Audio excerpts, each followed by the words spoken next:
বিশ্ববিদ্যালয়ে ভর্তি পরীক্ষায় আসা এই প্রশ্নটি খুবই চমৎকার ছিল। এখানে যে বাট, এই বাট কিন্তু কনজাংশন না।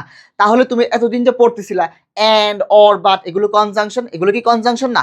এগুলো কনজাংশন, বাট কখনো কখনো এগুলো কনজাংশন হিসেবে কাজ করে না। তাহলে কখন এগুলো কনজাংশন হবে, কখন কনজাংশন হবে না, এটা তোমাকে বুঝিয়ে দিচ্ছি। দেখো ভাইয়া, এইখানে যে বার্ডস আছে, এই বার্ডস আগে কিন্তু একটা শব্দ আছে নো।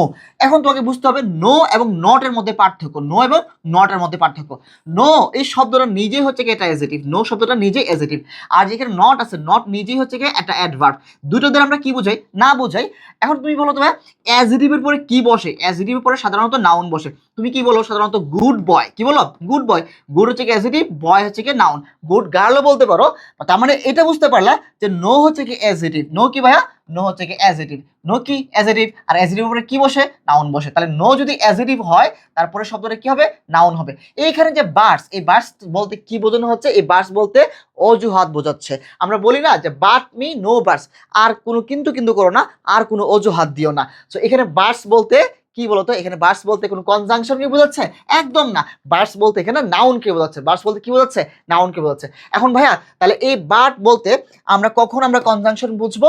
যখন কিনা দেখবো এই বাটের পরে, এই বাটের পর যখন কিনা একটা সাবজেক্ট থাকবে, একটা ভার্ব থাকবে, তখন আমি এই বাটকে বলবো আমি কনজাংশন। এই বাটকে কি বলবো? কনজাংশন বলবো।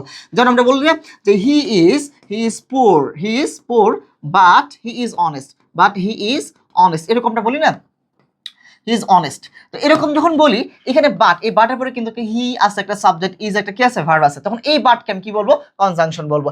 বাট এই বাটের আগে যদি নো থাকে, নো যেহেতু নিজে একটা অ্যাডজেক্টিভ, আর অ্যাডজেক্টিভের পরে কি হয়? নাউন হয়। এই কারণে এখানে এই বাটটাকে আমরা কনজাংশন না বলে কি বলতেছি? আমরা নাউন বলতেছি। এই যে শিখতে পারলাম না যে বাট কখন কখন কনজাংশন হয়, কখনো কখনো নাউন হয়। এইটাই কিন্তু বিশ্ববিদ্যালয় ভর্তি পরীক্ষার আসল মজা। তুমি এখন থেকে জানতেছো, এখন থেকে বুঝতেছো যে সবসময় বাট যে কনজাংশন হয়ে যাবে এরকম না।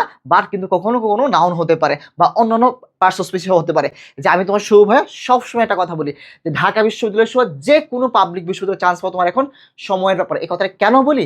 যখন আমি তোমাকে এই কৌশলগুলো শিখিয়ে দিব, তখন বিশ্ববিদ্যালয়ে চান্স পাওয়ার আগে তুমি অনুভব করতে পারবা যে ভাই ঢাকা ইউনিভার্সিটিতে চান্স পাওয়া এখন আমার সময়ের ব্যাপার। আর আমি তোমার শুভ ভাইয়া সবসময় একটা কথা বলি, ঢাকা ইউনিভার্সিটিতে চান্স পাওয়া সব থেকে সহজ। ইনশাল্লাহ তোমার সাথে আমার এই ঢাকা বিশ্ববিদ্যালয়ের ক্যাম্পাসে দেখা হবে, আর তখন তোমার পরিচয় হবে তুমি একজন দাবিয়ান।